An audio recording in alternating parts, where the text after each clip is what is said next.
Arkadaşlar herkese merhaba. Bu videoda sizlerle beraber Kral Şakir çizgi filminden Fil Necati'yi yapacağız.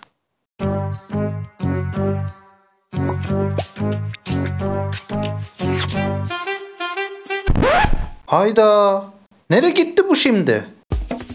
Necati! Burada mısın? Fil Necati! Burada da değil. Necati neredesin? Ana! Burada mıydın sen? Dolaptaki her şeyi de yemişsin. Hey Allah'ım ya!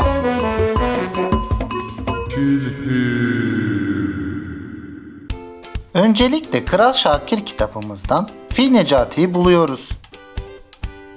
Sonra da onun resimlerini çiziyoruz. Çalışma masamızı da güzel bir şekilde ayarladıktan sonra artık ölçümlerimizi almaya başlayabiliriz. Gövde ve ayakları için 20 santimlik bakır tel keselim. Sonra bunu büküp sağlamlaştıralım. Bacaklarını oluşturalım. Sonra da ayaklarını. Oldu gibi. Şimdi de kolları için ölçümler alalım. 8 santim uzunluğunda bir bakır tel keselim. Bunu da büküp gövdeye yerleştirelim. Sağlamlaştırıp kol eğimlerini yapalım. Buraya kadar da tamam. Şimdi de kulaklarını ölçüyoruz. Bunlar için de 10 santimlik bir bakır tel kesiyoruz. Büküp gövdeye yerleştirip sağlamlaştırıyoruz ve eğimlerini oluşturuyoruz. Çok garip bir şey oldu.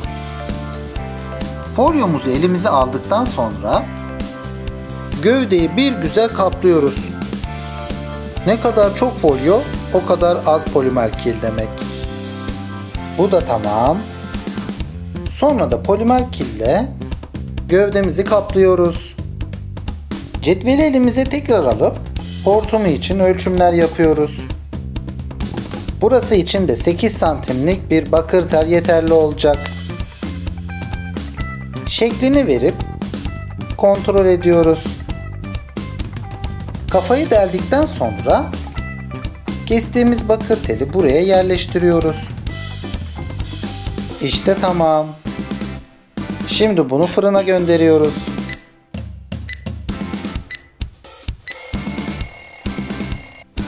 Şeklimiz fırından geldi. Başını oluşturmak için kafasının üzerine parçalar ekleyelim. Sonra da bunları bir güzel oturtalım. Bu parça Necati'nin hortumu olacak. Ortasını kestikten sonra içine açıyoruz. Ve bunu tele yerleştiriyoruz. Şimdi de hortumdaki boğumları yapmaya başladık. Bıçağımız yardımıyla tüm boğumların arasını belli ediyoruz. Sonra da hatları yuvarlaklaştırıyoruz.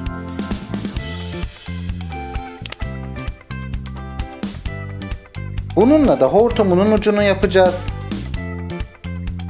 Birkaç işlem sonrasında burayı da hazır hale getiriyoruz. Ve hortumun bittiği yere yapıştırıyoruz. Şimdi de Necati'nin bıyığını yapacağız. Hortumunun geleceği yeri kestikten sonra böyle bir parça oluştu. Bunu da yerine koyup iyice yapıştırıyoruz. Uygun bir modelleme aletiyle bıyığın üzerindeki çizgileri oluşturuyoruz. Ne gür bıyıkların varmış Necati ya. Gözleri için yuvarlak bir parçayı ortadan ikiye kesiyoruz ve yerlerine yapıştırıyoruz. Göz bebeklerini oluşturuyoruz. Kaşlarını koyuyoruz. Ve son olarak da tepesindeki saçları koyup iyice yapıştırıyoruz. Evet, bu parçada kulağı olacak.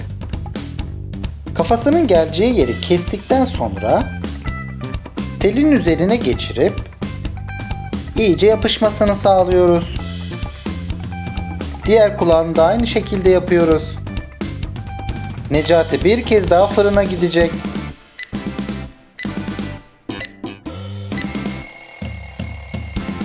Necati'miz fırından geldi. Şimdi kıyafetini oluşturmak için parçaları ekliyoruz. Ve bunları iyice oturtuyoruz. Kıyafetin alt tarafı için parçalar kesip bunları çıkartıyoruz.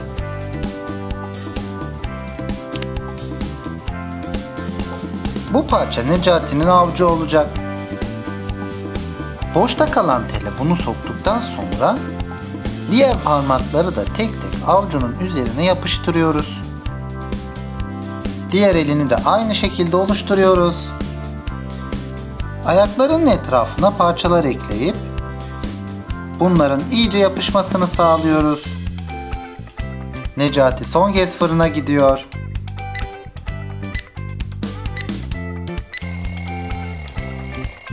Necati sonunda fırından geldi. Şimdi onu muhteşem bir şekilde boyayalım.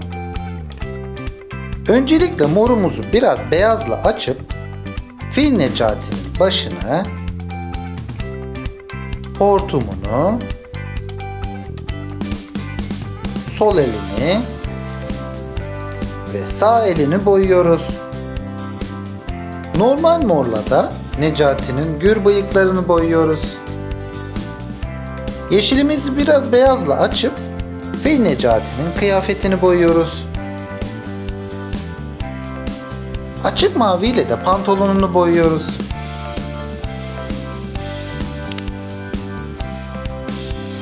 Beyaz boyayla iki büyük gözünü boyuyoruz. Fırçamızı siyah boyaya batırıp kaşlarını, göz bebeklerini, hortumunun ucunu, son olarak da ayakkabılarını boyadıktan sonra Fil Necati'miz hazır. Videomu izlediğiniz için teşekkür ederim. Necati gerçekten muhteşem oldun. Eğer siz de beğendiyseniz lütfen beğen tuşuna basın. Onu yaptığımdan beri evde yiyecek bir şey kalmadı. Çoluğumun çocuğumun rızkını yedi vallahi. Beni diğer sosyal medya hesaplarından da takip edebilirsiniz. Al Necati, tam senin ağzına layık bir lahmacun. Ana! Bir kere de yuttu vallahi. Üzerine de bir kutu baklava. Ana! Bunu da yedi. Kutusunu da yeseydin bari. Yapmamı istediğiniz figürü yorumlar bölümüne yazabilirsiniz. Lömper, lömper, lömper, lömper, lömper, lömper, lömper. Al Necati, sana mutasyona uğramış dev bir Adana dürüm. Kanalıma da abone olmayı unutmayın.